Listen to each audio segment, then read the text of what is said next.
어제 제가 조국의 동생 조건의 정말로 희한한 일을 보고해 드렸죠. 그런데 거기에서 그치지 않고 희한한 게 계속 튀어나옵니다. 이건 무슨 돈을 뜯어가는 기계도 아니고 이상한 짓을 하고 다녔네요.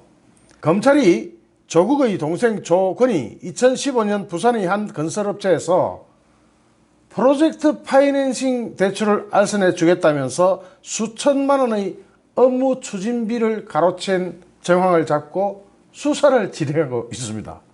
뭐 이런 일이 다 있습니까?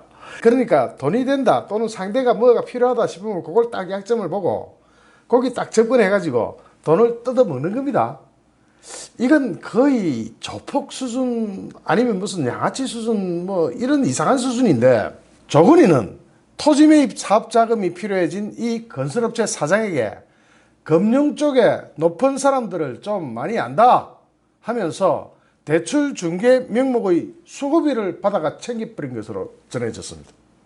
조건이는 특히 이 수고비를 2009년에 이혼했다는 전처 조은향 씨의 계좌에 입금시키라고 주문했다고 합니다. 여기 다 나와 있죠. 자금 보내고 문자나 연락 바람 00은행 꼭꼭꼭입니다. 조꽁꽁 전 부인 예약금 2천만 원 이렇게 쪼르르 문자 보낸 내용이 여기 다 적혀 있습니다. 참으로 희한한 집안입니다. 조건은 이 건설업체의 임원이나 된 것처럼 술값이나 골프 비용을 받아 쓰기도 했습니다. 하지만 수고비부터 지급된 프로젝트 파이낸싱 대출은 제때 이루어지지 않았고, 이거는 그동안 조건이 이 회사에다가 뻥이어를 남발했던 거죠. 이 건설업체 사장은 조건의 권유로 사채까지 손을 댔다가 결국 회사까지 털어먹고 날려버렸습니다. 이런 불쌍한 경우가 어디 있습니까? 검찰은 조건이 이 건설업체 사장에게 의도적으로 접근해서 사채를 쓰게 한 것은 아닌지 살피고 있습니다. 22일 국민일보 취재 결과 서울중앙지검 특수 2부는 2015년 9월에서 11월 사이에 부산의 건설업체 S개발의 법인계좌에서 조건의 전처 조은향 씨에게 세 차례에 걸쳐 7천만 원이 송금된 사실을 파악하고 관련자들을 소환해서 조사하고 있습니다. 야, 7천만 원. 어제 제가 보고 드린 바에는 약 100억 원 정도를 갖다가 다 이렇게 미리 확보해 놓죠. 그건 이 영상 뒤에 붙이겠습니다. 여러분이 찾아보시지 않아도 되도록 이 영상 뒤에 붙이겠습니다. 그런데 그것 말고 그 금액에 비하면 푼돈에 불과하겠지만 우리한테 7천만 원 얼마나 큽니까? 그런 7천만 원을 그냥 끄덕 삼켜버리네요. S개발 측은 이 7천만 원이 과거 부산 암남동에 있는 토지 매입 사업을 함께 추진했던 조건이 50억 가량의 금융권 대출을 알선하면서 받아간 수고비 차원이었다고 검찰에 진술을 했습니다. 조건이는 당시 대출이 힘든 상황이지만 금융 쪽에 높은 사람들을 많이 알기 때문에 힘을 써보겠다. 내가 힘 써보지. 뭐 이런 거죠. 그러면서 S개발 대표 김모 씨에게 그런 허풍을 떤 것으로 전해졌습니다. 조건이는 김 씨에게 S은행 계좌를 알려주면서 2천만 원으로 2번, 3천만 원으로 1번 송금을 요구해서 받았습니다. 이 송금을 요구한 흔적이 여기 딱 나와 있죠. 그냥 제가 안 읽겠습니다. 그냥 보십시오. 문자 메시지로 알려준 계좌번호는 조건의 전처라고 하는 조은향 씨의 이름으로 되어 있습니다. 조건이는 지인을 통해서 김 씨에게 M증권의 대출 관련 서류를 제시하면서 3개월 후쯤이면 대출 나온다, 대출 받을 수 있을 거다 라고 안심을 시키고, 김 씨는 검찰에 관련 서류들을 임의 제출하면서 조건이 대출 알선 수수료 차원의 입금을 요구했고 회사 업무 추진비로 송금했다고 진술한 것으로 전해졌습니다. 조건은 프로젝트 파이낸싱 대출을 기다리는 김 씨에게 돈이 정 급하면 대출이 나올 때까지 사채를 쓰고 있어라 하고 권유했다고 합니다. 추후 대출이 나올 것을 믿은 김 씨는 이렇게까지 이야기하는데 안 믿을 재간이 있습니까? 와, 사채 쓰고 있으란다. 버티면 돈 나오는구나. 이렇게 믿고 있던 김 씨는 조건이 소개해주는 대부업체 2곳에서 주식 포기 각서를 쓰고 23억을 빌렸다고 합니다. 하지만 조건이는 2달쯤 지나가지고 돌연히 김 씨에게 프로젝트 파이낸싱 대출이 어렵겠다라고 말을 했다고 합니다. 결국 김 씨는 회사도 잃어버리고 20억 원이 넘는 빚을 지고 있는 상태입니다. 사채를 쓰게 만들었으니까 이건 졸지에 회사 날리고 20억의 빚까지 지게 됐습니다. 이런 경우가 어디 있습니까? 사채를 쓰게 만들어서 회사도 날려먹고 빚까지 20억이나, 20억이 작은 돈입니까? 평생 벌어도 힘든 돈을 빚으로 지게 만들어 놨습니다. 조건희가 웅동학원을 배경으로 언급하면서 김 씨로부터 돈을 수시로 뜯어간 정황도 검찰에 포착됐습니다. 조건은 김 씨에 접근할 당시 학교 법인을 갖고 있다고 말했다고 합니다. 프로젝트 파이낸싱 대출 알선 얘기가 오고 난 이후인 2015년 9월에는 김 씨에게 문자 메시지를 보내가 술값 좀 보내라고 했고, 2015년 10월에는 골프를 치다 보니까 돈이 앵꼬 났다. 앵꼬가 뭡니까? 화당 났다는 거죠. 그래서 송금 좀 해라 했고, 그때 금융계좌는 모두 조건의 전처 조은향 씨 계좌였습니다. 조건은 2015년 10월 다음 사부터는 학교 법인을 이용하고 학교 법인 수익용 자산을 이용해서 큰 사업 한번 하자. 학교를 이용해서 한탕 치자. 이런 문자 메시지도 보냈습니다. 여기 나와 있죠. 다음 사업부터는 학교 법인 이용하고 학교 법인 수익용 자산 이용해서 큰 사업 함 하자. 와. 검찰은 조건이 애초 프로젝트 파이낸싱 대출을 연결해줄 의사나 능력이 없으면서도 김 씨에게 알선 명목의 수고비를 받았는지, 또는 조 씨가 사채를 쓰게 한 뒤에 부정한 이익을 챙긴 부분은 없는지 확인 중입니다. 이 경우 두 번째가 더 맞는 것 같네요. 이를테면 사채를 쓰기 유도를 합니다. 해가지고 그 사채업자하고 짜고 사채업자로부터 왕창 먹고 이 회사 다 털어먹고 빚까지 20억을 콱 지어놓은 거. 이 경우 사채업자랑 짠 건 아닌지 검찰이 쳐다보고 있습니다.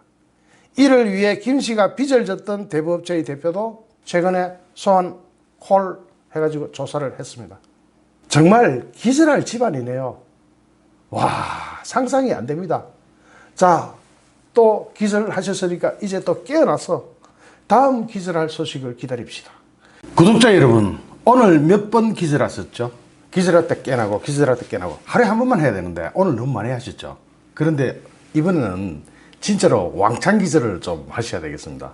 이 기절은 지금까지 나와 있던 그런 기절하고 차원이 다르게 졸도 수준으로, 그냥 자빠지는 수준으로. 여러분 이불 깔고 들으세요. 이불 깔고 보시다가 잠시 기절하셨다가 또 일어나세요. 이번 기절은 좀 심각합니다. 심장이 좀 약하시거나 심근경색증이 있으신 분은 이거 옆에 사람 팔 꾹 붙들고 보십시오. 어느 정도 기절할 일이 생겼는지. 조국 동생이 또 이번에는 유령입니다. 유령회사입니다. 유령회사가 청구를 하고 재판을 하고 유령회사가 아무것도 한 일 없이 돈만 100억 챙겼습니다. 이 뭐 100억 단위가 이름처럼 나오죠. 조국의 꼬리가 아까 9개라 그랬잖아요. 그 중에 꼬리 하나당 얼마? 100억. 아까도 100억, 이번에도 100억. 야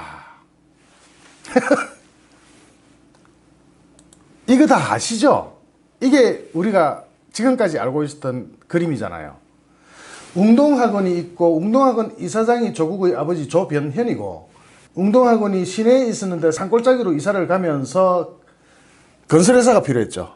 그래서 고려종합건설이 이 공사를 맡는데, 이 고려종합건설 사장이 누구다? 조변현.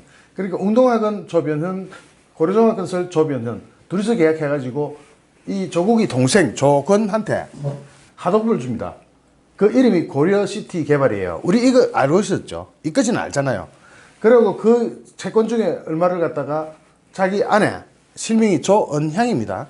조은향한테 지 맘대로 막 넘기고 이랬잖아요. 그러면서 막 지가 재판 걸고 막 해가지고 재판 걸어가지고 채권 저그 마누라한테 이게 이혼을 했다지만 사실은 뻥이요. 아시죠? 이렇게 됐는데 그 당시 이사가 조국이었잖아. 우리가 알고 있었던 여기까지가 우리가 아는 거였습니다. 그렇다면 이게 졸도할 거리가 아닙니다. 기절할 거리도 아니고 졸도할 거리도 아닙니다. 문제는 그게 아닙니다. 지금 오늘 SBS가 특종을 하나 냈습니다. 우선 조국의 동생 부부가 아버지가 이사장으로 있던 학교 법인 웅동학원을 상대로 공사 대금 못 받았다 하면서 소송을 냈죠. 소송을 내가 무변론으로 여기서 변론을 안 해가지고 채권을 확보하고 이겨버렸잖아요. 이제 돈만 찾아가면 됩니다. 그런데 조국의 동생이 운영했다던 그 건설업체가 페이퍼 컴퍼니였습니다. 서류상으로만 존재하는 페이퍼 컴퍼니였습니다. 유령회사입니다.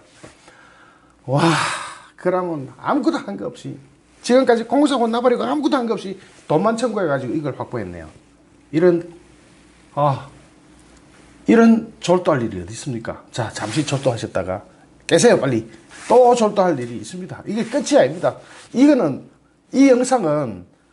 영상 보시면서 졸도를 한 서너 번 했다가 깨야 됩니다.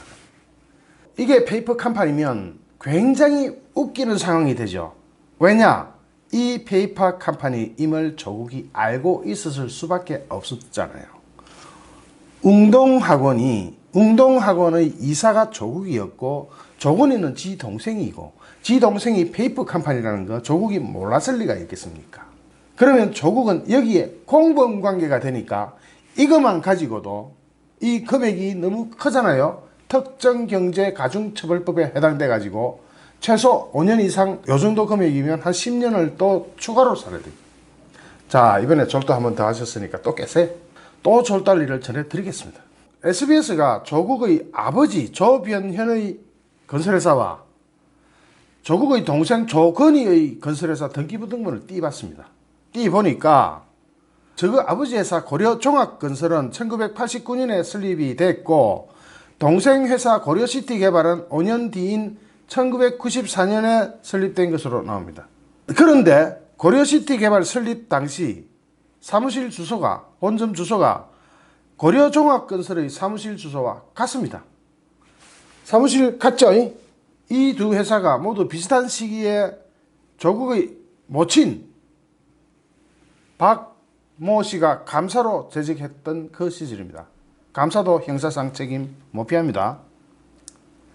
고려시티 개발은 1996년 고려종합건설, 즉 조건의 회사는 1996년도에 아버지 회사랑 하도급 계약을 맺는데 웅동학원과 관련해서 총 16억 정도의 공사를 진행을 한 것으로 알려져 있습니다. 이 가운데 웅동학원 테니스장 공사는 실제로 이루어지지도 않았습니다. 공사했다고 하는데 공사를 한 게 없어요. 여기서도 한번 기절하시고. 자, 검찰은 특히 고려시티 개발이 운영했던 11년 동안 웅동학원 외에는 일체 다른 공사가 없었다. 유령회사니까 당연하겠죠. 페이퍼 컴퍼니니까. 일체 다른 공사가 없었고 11년 동안에 오로지 공사를 한 데는 웅동학원밖에 없었다. 웅동학원 관계자의 증언을 SBS가 땄습니다. 그 워딩을 그대로 읽어보겠습니다. 처음에는 조국 장관 부친이 그런 건설 사업도 안 했고 상호도 없었고 이사장 할 때 학교 이전 문제가 나고 하니까 이리저리 건설업체 타이틀도 붙이고 공사를 하려면 타이틀도 있어야 되고 할 거 아닙니까? 하는 웅동학원 관계자의 증언을 SBS가 워딩을 딱 따버렸습니다. 이거 어쩔 겁니까? 조국 이거 이래도 됩니까? 아니 우리 국민을 심심풀이로 기절을 시키는 것도 아니고 오늘만 몇 번째 기절을 합니까? 제가 오늘 영상을 가장 많이 올린 기록일 겁니다. 그러니까 우리 구독자님들도 가장 많이 기절을 했던 날입니다. 검찰은 웅동학원 테니스장 공사 외에 고려시티 개발이라는 아들의 회사가 수주한 웅동학원의 다른 공사들도 가짜 계약이 높을 것이라고 보고 수사를 계속하고 있습니다. 여기에서 조국이 아무리 몰랐다 하더라도 진짜로 아무리 몰랐다 하더라도 공사도 안 한 걸 무변론 해가지고 동생이 채권 확보를 100억대 가까이 하게 할 수 있습니까? 그럴 수 있습니까, 조국? 돈을 그냥 막 사기를 쳐도 이렇게 칠 수는 없죠. 사기를 치면 상대가 있는 법인데 그 상대가 자기 형이니까 자기 형이 이사고 자기 엄마가 이사장이니까 이렇게 짜고 사기를 다 쳐버렸네요. 이제 조국 9개의 꼬리 중에서 3개째가 발견되었고 그 금액 또한 처음에는 16억 뭐 이러다가 나중에는 이자를 부풀리고 1년에 24%씩 막 부풀려 가지고 거의 100억대를 만들어 놔버렸습니다. 정말 기절할 일이네요. 방금 제가 동영상을 하나 올리면서 다음 기절 때까지 안녕히 계십시오 이랬잖아요. 그걸 또 해야 되겠네요. 또 기절할 게 있거든요. 자, 그럼 다시 멘트 나갑니다. 자, 구독자 여러분, 다음 기절하실 때까지 멀쩡한 정신으로 계십시오. 좋아요, 구독하기, 공유하기는 저에게 큰 힘이 됩니다. 감사합니다.